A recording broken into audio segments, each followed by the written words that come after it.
Malkout. Son mari, Tiferet, veut la venger dans le monde, la relever et secouer la poussière sur elle. 120. Alors ils se lèveront tous et le ceindront d'armes comme auparavant, Abraham à sa droite, Isaac à sa gauche, Jacob devant lui, Moïse le fidèle berger au-dessus de tous ces justes, marchant et dansant dans le jardin d'Éden.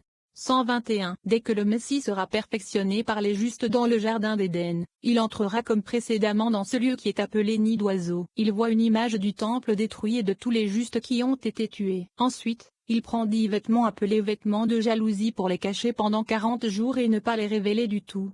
122. Au bout de 40 jours, une voix s'élèvera et appellera du trône céleste, qui est Bina, au nid d'oiseau qui cache le roi Messie. Alors il est élevé, et le saint, béni soit-il, voit le roi Messie qui est vêtu de vêtements de vengeance et ceint de ses armes. Il le prend et l'embrasse sur la tête. 123. Alors 390 firmaments tremblent et le saint, béni soit-il, fait signe à un firmament qui avait été caché depuis les 6 jours de la création, et prend une couronne gravée de noms saints dans une chambre de ce firmament. Le saint, béni soit-il, qui s'est couronné de cette couronne lorsqu'Israël a traversé la mer pour se venger des chars et des cavaliers de Pharaon, a ensuite couronné le roi Messie de la couronne.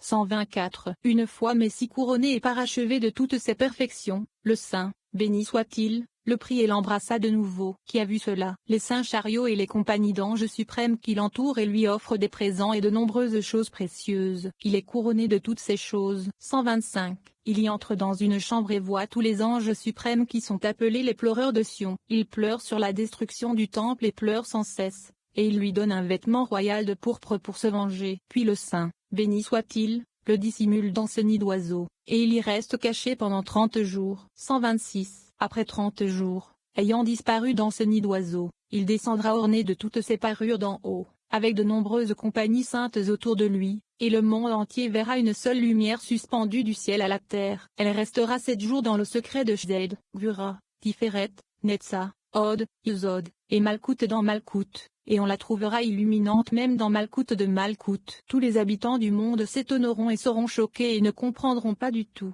à l'exception des sages qui connaissent ces secrets, béni soit leur part. 127. Et tous ces 7 jours, il sera paré sur la terre, c'est le secret du Malkout, dans ce nid d'oiseau, c'est le secret du Verbe. Si un nid d'oiseau aura la chance d'être devant toi de Varim 22 2.6. Qui s'applique au roi Messia qui est paré d'un nid d'oiseau. De quel endroit s'agit-il? Sur le chemin, ce qui est la tombe de Rachel, car elle se tient sur le carrefour. Le Messie est aussi paré de la lumière de Malkout qui est capable de rassembler les exilés. C'est pourquoi il lui annoncera ces bonnes nouvelles et la consolera. Alors elle acceptera les consolations, sauf comme décrit précédemment, elle refuse d'être consolée pour ses enfants parce qu'ils ne le sont pas. Irméia 31 2.14. Et elle se lèvera et embrassera le Messie. 128. Alors la lumière se lèvera de ce lieu, c'est-à-dire de la tombe de Rachel, et s'installera à Yericho, la ville des arbres, comme il est écrit, dans n'importe quel arbre de Varim 22 2.6, moins qu'à Yericho, la ville des palmiers, que Joshua n'a pas été en mesure de réparer complètement. C'est pourquoi il a dit, maudit soit l'homme devant Hachem, qui se lève pour construire cette ville de Yericho. Joshua 6h26, parce qu'elle est tirée des attributs du jugement qui est dans le Malkout du Malkout, et maintenant le Messie la réparera avec la lumière des 7 jours. Ou sur le sol de Varim 22 2.6, c'est Jérusalem qui est la partie externe de Malkout, et il sera caché dans cette lumière dans le nid d'oiseau pendant 12 mois. 129. Au bout de 12 mois, cette lumière s'étendra entre le ciel et la terre et se posera sur la terre de Galilée, puisque l'exil d'Israël, nommant l'exil d'Achur, a été initié en Galilée. Alors, le Messie sera révélé par cette même lumière du nid d'oiseau et retournera à sa place. Ce jour-là, la terre entière tremblera comme précédemment, d'un bout à l'autre du ciel, et alors le monde entier verra que le Messie a été révélé dans le pays de Galilée. 130. Et tous ceux qui étaient occupés par la Torah, ceux qui sont appelés dans le verseau enfants jeunes, se rassembleront autour de lui. Ils sont peu nombreux dans le monde, et au mérite des écoliers, la force du Messie grandira considérablement. Et ceci est le secret des jeunes dans l'averse. Et s'ils sont introuvables, alors les enfants qui s'assoient sur les genoux de leur mère et tête, comme il est écrit, ceux qui sont sevrés de lait et retirés des seins. Yeshaïa 28 2.9. Ce sont les œuvres de Varim 22 2.6. C'est grâce à eux que la Shekhinah habite avec les enfants d'Israël pendant l'exil. 131. Car les sages que l'on appelle enfants jeunes, seront peu nombreux en ce temps-là, et voici ce que cela signifie, et l'oiseau mère assis sur les jeunes ou sur les œufs, ne prenez pas l'oiseau mère avec les jeunes, car alors il n'y a pas d'enfant. Par conséquent, ne prenez pas la mère, qui est Shechina, et la Messie attendra encore 12 mois. Alors son mari, qui est Zahir-Ampin, viendra la relever de la poussière comme il est dit, je relèverai le tabernacle de David qui est tombé à Mo 9h11. 132. Ce jour-là, le Messie commencera à rassembler les exilés d'un bout à l'autre du monde, comme il est écrit. Si ton exilé est à l'extrémité du ciel. Devarim 32.4. À partir de ce jour, tous les signes, miracles et actes puissants que le Saint, béni soit-il, a accomplis en Égypte, il les accomplira pour Israël, comme à l'époque de ta sortie du pays d'Égypte. Je lui montrerai des choses merveilleuses. Micha 7h15. 133. Rabbi Shimon dit, Elazar mon fils, toutes ces choses, tu les trouveras dans le secret des 32 chemins de Shoma du Saint-Nom. Et tant que ces miracles ne se produisent pas dans le monde, le secret du Saint-Nom ne sera pas achevé, et l'amour ne s'éveillera pas, comme il est dit, je vous charge, ô filles de Jérusalem, par les gazelles des armées ou par les biches des chancheurs à Shirm 2.7. Les armées font référence au roi Messie, qui est ainsi appelé les biches des champs. Cela fait référence aux autres armées et campements ci-dessous. Que vous ne remuiez pas, ni ne réveillez mon amour ibidem, et la main droite du Saint, béni soit-il, signifiant la séphira de Jded, qui est appelée amour, jusqu'à ce qu'il plaise, se réfère à celle qui repose dans la poussière, qui est le Shechina en exil, que le roi la désire. Le juste est celui qui aura le mérite d'être dans cette génération. Il est juste dans ce monde et juste dans le monde à venir. 134. Rabbi Shimon leva ses mains en prière devant le Saint, béni soit-il, et pria. Après avoir récité sa prière, son fils, Rabbi Elazar, et Rabbi Abba s'assirent devant lui. Pendant qu'ils étaient assis devant lui, ils virent un rayon de lumière du jour s'obscurcir et un conduit de feu ardent, c'est-à-dire un jet de feu brûlant, s'enfoncer dans la mer de Galilée, et tout le lieu fut agité.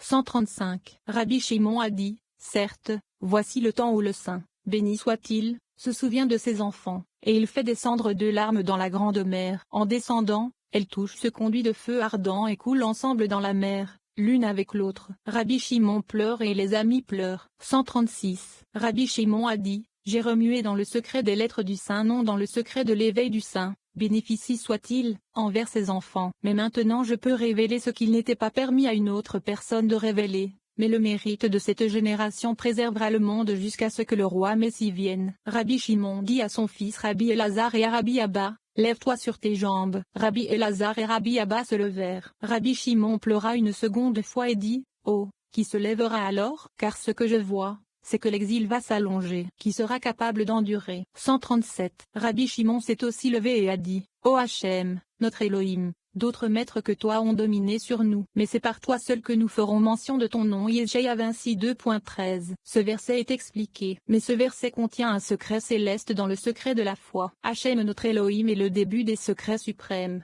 nommé Shoma et Bina. Ces deux qu'émanent toute la lumière pour allumer toutes les bougies, ce qui signifie que tous les mochins de l'homme, de la femme, du Bria, du Yetzira et de l'Azia émanent de Shoma et de Bina qui sont appelés Hachem notre Elohim. C'est là que se trouve l'essence de tout le secret de la foi, qui est femelle, s'appliquant dans le secret du Verbe, et du côté qu'Hachem Elohim a pris. Bereshit 2h22, qui est le secret de Shoma et Bina. Le côté est le secret de la Nukva, qui est appelé foi. 138. D'autres maîtres que toi ont dominé sur nous. Il n'y a personne pour dominer sur la nation d'Israël, excepté le nom suprême, Hachem notre Elohim, comme mentionné plus tôt. Et maintenant, en exil, l'autre côté domine sur elle. C'est ce qui est écrit. D'autres maîtres que toi ont eu la domination sur nous. 139. Mais c'est par toi seul que nous ferons mention de ton nom. Yeshaïa 26 2.13. Cela signifie que le secret du Saint-Nom, à savoir la Nukva, est l'inclusion de toutes les 22 lettres. C'est pourquoi elle est appelée Aleph Tav, ce qui fait allusion aux 22 lettres de Aleph Tav. Et la congrégation d'Israël, qui est la Nukva, n'est bénie que par ce nom appelé Bécha par toi, qui est Zahir-Ampin qui inclut aussi 22 lettres, comme Bécha qui totalise numériquement 22, comme il est écrit, par toi-même, tu as juré, Bécha, Shemo 32 2.13. C'est par toi, Bécha, qui Israël sera béni. Bereshit 48 2.20, et car c'est par toi, Bécha, que je cours sur une troupe. Tezillim 18h30. Sont également attribués à Zahir-Ampin. À l'époque où la perfection prévalait, le Zahir-Ampin et la Nukva n'étaient pas séparés l'un de l'autre, et il est interdit de les séparer l'un de l'autre, une femme de son mari, ni en pensée, ni par allusion, afin de ne pas montrer la séparation. Et maintenant, En exil, la séparation prévaut à cause du trouble qui nous atteint à tout moment, que nous provoquons par cette séparation en mentionnant ce nom, qui est la Nukva loin de son mari, Zahir Ampin, car elle est couchée sur la poussière. Ceci est, mais par toi seul nous ferons mention de ton nom. 140. Il explique, lorsque la Nukva est séparée de son mari, il est considéré que nous mentionnons ce nom séparément, puisque nous sommes loin de toi, et nous avons fait en sorte que d'autres dominent sur nous, et ton nom, qui est la Nukva, est séparé du nom Bécha, Li. En toi, qui est Zahir Ampin, comme mentionné plus tôt. Et il en est ainsi pendant les jours d'exil. 141. Le premier exil était depuis le premier temple et le premier temple est le secret du premier et du nom Yehudevaveh, qui est Bina, correspondant à ses 70 ans, qui sont les 7 séphirotes inférieures Z, Gvura, Tiferet, Netza, Od, Ilzod et Malkout. L'exil du premier temple a duré 70 ans, car chaque séphirote inclut 10, totalement 7 ans. Pendant ces 70 ans, la mère, qui est les 3 premiers séphirotes de Bina, n'était pas assise sur eux et ils étaient séparés du nom suprême, qui est le secret du premier et de Yehudevaveh. Alors le Yehud de Yehudevaveh, qui est le secret surnaturel de Bina, monte en haut dans le monde sans fin, et sauf, et le premier temple, qui est Bina, ne jaillit pas d'un flux d'eau vive, parce que sa source, qui est le Yehud de Yehudevaveh, qui est Shoma, est parti. 142. Et lui, le premier est de Yehudevaveh, c'est les 70 ans d'exil, car il est appelé 7 ans. Comme il est dit, il a donc mis 7 ans à le construire. Melachim 6h38, en se référant au premier temple, qui est le premier est. Il demande, dirais-tu que le royaume de Babylone a régné en haut dans le secret de 70 ans, qui est Bina? Le ciel nous en préserve. Et il répond, pendant le temps où le temple existait, le déversement de la mer céleste, qui est Bina, illuminait et descendait en bas. Cependant, lorsqu'Israël a péché, que le temple a été détruit et que le royaume de Babylone a régné, cette lumière a été recouverte et obscurcie, et les êtres inférieurs saints n'ont pas illuminé. 143. Puisque les êtres inférieurs n'illuminaient pas, à cause de la domination du royaume de Babylone, cette lumière de Bina s'est éteinte et cette émanation surnaturelle qui s'est déversée sur Bina, qui est le secret du Yud de Yehudevaveh, qui est Shoma, s'est retiré de plus en plus haut dans le monde sans fin. Alors ces 70 années de Bina n'ont pas été illuminées à cause de cette illumination du Yud qui a été empêché d'illuminer sur le Hé. Ce fut certainement l'exil de 70 ans de Bina, qui est le secret du premier temple. 144. Dès que le règne de Babylone fut supprimé et que le second Hé de Yehudevaveh commença à illuminer, tout Israël ne se purifia pas pour devenir une possession parfaite comme auparavant, mais plutôt petit à petit. Il revint de l'exil de Babylone à la terre d'Israël. Et puisqu'il n'y avait pas de perfection, le Yehud de Yehudevaveh n'est pas descendu pour illuminer comme il illuminait à l'origine, mais plutôt petit à petit sans ordre, parce qu'Israël n'a pas été purifié correctement, comme avant. Par conséquent, la fontaine surnaturelle, qui est le secret du Yehud de Yehudevaveh, n'a pas jailli et n'a pas illuminé. Elle est revenue s'illuminer petit à petit en raison du besoin du nom. 145. C'est pourquoi les enfants d'Israël furent mis au défi dans de nombreuses guerres jusqu'à ce que les ténèbres recouvrent la terre et que l'Hé inférieur, qui est le Nukva, s'obscurcisse et tombe sur la terre. La fontaine surnaturelle, qui est le Yehud de Yehudevaveh, se retira à nouveau, car le royaume d'Édom devint fort et les enfants d'Israël retournèrent à leur péché. 146. Par conséquent, le Hé inférieur, qui est le second temple qui a été détruit, et toutes ces 12 tribus, du Hé inférieur, comme le nombre des légions d'Israël, qui sont les 12 tribus de Yah, sont en exil du royaume d'Édom. Et la fontaine surnaturelle, qui est le Vav de Yehudevaveh, Zahir Ampin, s'est retirée de cette fontaine qu'elle alimente, qui est le Ilzod Zahir Ampin. Comme il est dit, le juste périt. Perdu, Yeshaïa 57, moins qui est Ilzod, qui a perdu ce déversement de la source supérieure qui coulait d'en haut. 147. Puis il y a eu une séparation dans le Hé, qui est le second temple, qui s'est séparé du Vav de Yehudevaveh, qui est Zahir Ampin, et il entre dans l'exil en Édom avec toutes ses 12 tribus et leurs légions d'Israël. 12 tribus s'additionnent pour former un grand nombre, comme écrit avant nous, et comme un secret du Hé était inclus dans ce nombre, l'exil se poursuit donc longtemps. 148. Le secret des secrets est remis aux sages de cœur. Les 10 tribus sont de 1000 ans. 2 tribus sont 200 ans. Puisque les 12 lumières de la Nukva, qui sont appelées tribus, sont tirées de Bina, dont les séphirotes sont dans le secret des centaines, elles sont donc 1200. Les larmes ont commencé à couler, signifiant que le rabbi Shimon a commencé à pleurer. Il a ouvert la discussion en disant, « Elle pleure fort la nuit, et ses larmes sont sur ses joues. » 2.2. À la fin des 12 tribus de l'exil, c'est-à-dire à la fin des 1200